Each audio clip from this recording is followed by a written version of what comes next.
Sebenarnya makanan yang tidak baik untuk kesehatan itu sebenarnya akan menyebabkan imunnya turun dan akan menyebabkan virus dan bakteri mudah menyebabkan infeksi. Hmm.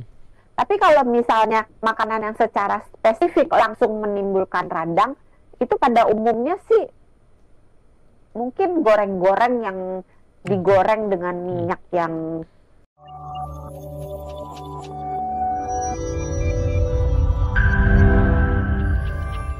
Selamat malam, Dok. Salah satu penyebab ngorok adalah amandel. Nah, kira-kira ada pantangan makanan nggak biar mengurangi ngorok ini gimana katanya, Dok? ya, terima kasih Mas Juan atas pertanyaannya, ini menarik ya. Amandel itu sebetulnya organ di dalam tubuh kita Mm-mm. yang normal ada. Oke. Gunanya itu sebagai pagar kita. Jadi kalau kita makan atau kalau kita nguap, kita ngomong, ada udara yang masuk, Mm. atau kalau kita nafas lewat mulut gitu, ada udara yang masuk, setidaknya ada garda yang menjaga Mm-mm. supaya kuman-kuman itu nggak tembus ke bawah Iya. gitu. Nah, ketika pola hidup kita jelek, makannya jelek, Mm-mm. terus mungkin tidak menjaga eh, etika batuk dengan baik, terus kita misalnya tidak menjaga jarak dengan orang yang yang sakit gitu, terus nggak cuci tangan gitu, nggak menjaga kebersihan lingkungan, maka berbagai virus, berbagai bakteri bisa ke bawah masuk ke saluran pernafasan kita. Oke. Nah, ketika berbagai virus itu masuk ke saluran pernafasan, termasuk lewat mulut, itu bisa menimbulkan amandelnya terinfeksi sehingga amandelnya bengkak. Kalau misalnya dalam keadaan akut, amandelnya itu sedang dalam keadaan infeksi, itu biasanya kita berikan antibiotik. Oke. Kalau penyebabnya diduga bakteri. Hmm. Nah, kalau misalnya sudah diobatin terus dia nggak sembuh-sembuh juga, biasanya kalau misalnya dia kumatnya itu sering banget, misalnya dalam setahun amandelnya itu meradang lebih dari 7 kali, atau dalam 2 tahun amandelnya itu meradang setiap tahunnya 5 kali, atau dalam 3 tahun amandelnya itu meradang setidaknya 3 kali per tahunnya, tapi rutin ya, berjajaran 3 tahun. Kalau yang 2 tahun ini 5 kali, tahun depannya 5 kali. Kalau 3 tahun 3 kali, 3 kali, 3 kali gitu ya. Nah, kalau misalnya bukan 3 kali, kalau misalnya memenuhi kriteria itu, maka amandelnya biasanya diangkat. Kalau nggak bisa dibereskan gitu. Tapi itu merupakan option terakhir. Option pertama tentu menjaga daya tahan tubuh. Karena kalau daya tahan tubuhnya bagus, walaupun ada virus, ada kuman yang masuk, tapi virus dan kuman itu tidak bisa menyebabkan sakit penyakit, tidak bisa menyebabkan radang pada amandelnya. Cuman amandelnya menang lah gitu ya. Dia berperan melawan virus dan kuman, melawan bakteri, terus menang gitu. Nah, kalau daya tahan tubuh kita jelek, kita menjadi sakit dan kena radang, maka ya diobatin radangnya, dikasih anti radang, kalau perlu dikasih antibiotik atau antivirus gitu. Kalau memang nggak bisa juga, oh iya terpaksa di operasi, buang amandelnya gitu. Mudah-mudahan menjawab untuk Mas Juan. Kayaknya belum deh, Dok. Makanannya jadi ada yang harus dikontrol nggak, Dok? Kan banyak orang katanya kalau amandel tuh gara-gara ciki, bener nggak?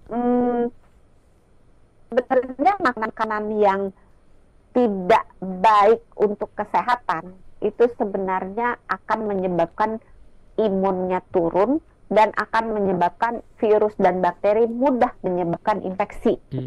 Tapi kalau misalnya makanan yang secara spesifik langsung menimbulkan radang, itu pada umumnya sih mungkin goreng-goreng yang digoreng dengan minyak yang ya tahu sendiri lah ya, yang udah berkali-kali nggak diganti-ganti, yang makanan udah pedas, Dok? Minyaknya gitu, yang udah kenapa? Makanan pedas? Ciki. Ciki makanan pedas? Makanan pedas biasanya tidak. Kalau ciki mungkin, karena gini, ciki-cikian itu snack ya, terus yang ultra processed food, itu pada umumnya mengandung pengawet, pada umumnya ada bahan-bahan tambahan lainnya, ada pewarna, ada macam-macam ya, ada penyedap gitu. Nah, penyedap MSG atau micin itu pada orang yang tidak tahan dengan micin, atau pada orang yang ya tahan sih kalau dikit, kalau banyak nggak tahan gitu. Itu bisa menyebabkan gangguan pada saluran di tenggorokan gitu. Jadi bisa aja memicu kemudian amandelnya jadi meradang. Memicu ya, bukan menyebabkan. Jadi mempermudah keadaan si amandelnya itu meradang. Jadi pada umumnya makanan-makanan yang tidak sehat sebaiknya dihindari, karena makanan yang tidak sehat tentunya tidak akan membuat imun kita jadi jelek gitu. Jadi makanan yang terlalu tinggi gula, terlalu tinggi garam, terlalu banyak goreng-goreng, itu pada umumnya kan akan menurunkan daya tahan tubuh. Padahal daya tahan tubuh dibutuhkan supaya amandelnya tidak meradang. Gitu. Mudah-mudahan menjawab untuk Mas Juwan. Siap. Kita ke pertanyaan berikutnya, ini kelihatannya menjadi menarik karena ada dua orang sekaligus yang menanyakan hal yang sama di malam hari ini, Dok. Ada dari Yeni di Bekasi, ini menanyakan apakah anak-anak mendengkur wajar? Apa harus dibangunin atau seperti apa ketika mendengkur? Saya ada hipertensi dan juga syaraf kejepit di jari tangan, kata anak, maksudnya itu gimana ya? Di jari-jari tangan, kata anak. Saya suka saya suka ngorok. Apa itu karena penyakit, Dok? Artinya nih baik anak maupun ibunya juga ini mendengkur ketika tidur. Pertanyaan yang sama juga ini disampaikan oleh Ibu Oriza di malam hari ini. Apakah boleh orang yang ngorok ini dibangunkan atau dibenarkan saja katanya bantalnya? Karena pernah om yang datang berkunjung ini ngoroknya keras banget. Lalu ini lalu jadi bingung ya harus diapakan. Ini apakah membenarkan bantal ini betul membenarkan bantal bisa mengurangi dengkuran ketika tidur? Silakan, Dok. Iya, kita jawab dulu dari Ibu atau Mbak Yeni di Bekasi ya. Anak-anak mendengkur, bagus apa normal atau tidak gitu. Kembali lagi tadi, kalau dia mendengkurnya hanya sekali-kali aja, mungkin dia habis main gitu kan, rame gitu, saudara datang gitu, yang nggak apa-apa, kecapean aja gitu. Tapi kalau dia mendengkurnya rutin, itu harus dicek, dibawa ke THT, dilihat biasanya nih, pada anak-anak amandelnya membesar, sehingga amandelnya itu menutup jalan nafas itu, atau dia ada reaksi alergi di area hidungnya sehingga jalan nafas di area hidung itu tersumbat gitu ya.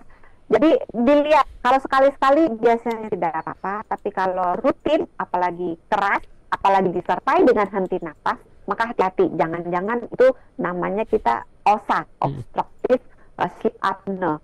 Nah, untuk yang dewasa, apakah saraf kejepit di tangan ya sama hipertensi bisa menyebabkan ngorok gitu pertanyaannya ya? Betul. Kalau misalnya saraf kejepitnya di tangan biasanya tidak. Ada gangguan saraf yang bisa menyebabkan ngorok, spesifiknya obstruksi jalan nafas yang disebabkan di sentral. Jadi di otaknya ada gangguan saraf yang menyebabkan perintah supaya otot bernafas melakukan pekerjaan yang bernafas itu diblok gitu. Jadi otaknya dalam tanda kutip lupa. Jadi nggak nafas orangnya karena nggak ada gitu.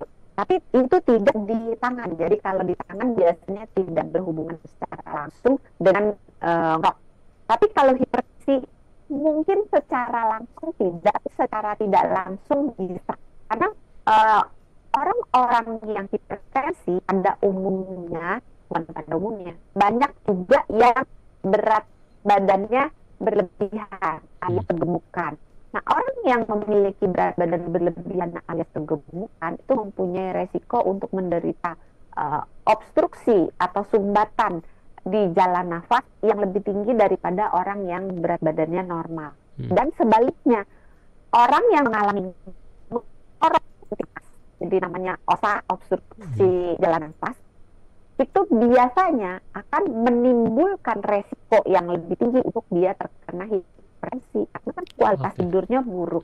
Kalau kualitas tidurnya buruk, secara hormonal badan kita akan mengarahkan kita untuk ujungnya itu adalah kena hipertensi, kena diabetes, kena resistensi insulin. Nah, mana yang ayam, mana yang telur, kita udah nggak tahu nih kalau udah gini. Apakah hipertensi menyebabkan dia ngorok atau ngorok menyebabkan dia hipertensi gitu.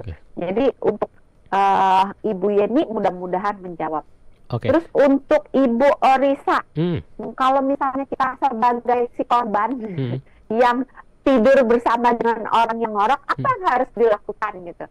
Biasanya kita geser supaya tidurnya jangan terlentang. Karena kalau orang tidur terlentang, otot-otot dan jaringan lunak di sekitar jalan napas lebih gampang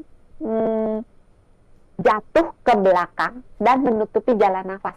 Jadi kebayang nggak kalau dia terlentang, jadi kan jadi lidahnya kayak ngeplak ke belakang gitu kan. Betul. Ketika dia miring, entah sisi kiri yang ada di ranjang atau sisi kanan yang ada di ranjang, jaringan di jalan nafas akan jatuh ke arah sisi ranjang yang ditidurin itu. Kebayangkan ya, secara gravitasi. Jadi nggak nutup jalan nafas. Nah, maka kalau ngelihat orang yang ngorok, didorong supaya tidurnya miring. Terus dilihat kalau misalnya dia berulang sering banget atau ngoroknya keras banget, atau ngoroknya disertai dengan henti napas, sebaiknya segera ditangani. Kalau ngoroknya cuma sekali-kali karena capek doang, nggak apa-apa sih, gitu. Mudah-mudahan menjawab untuk Ibu Orisa. Dok San, ini ada pertanyaan yang belum dijawab nih dari keduanya. Ini apakah harus dibangunkan ketika ada orang yang tidurnya mendengkur, Dok?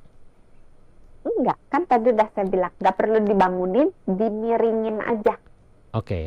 Artinya nggak perlu sampai dimiringin, karena enggak. Karena pada umumnya badannya akan ngebangunin dia sendiri sih. Kalau kita nggak miringin dia, badannya akan ngebangunin. Dalam arti dia bukan bangun total, tapi pada titik dia akan dibuat dia lebih dekat.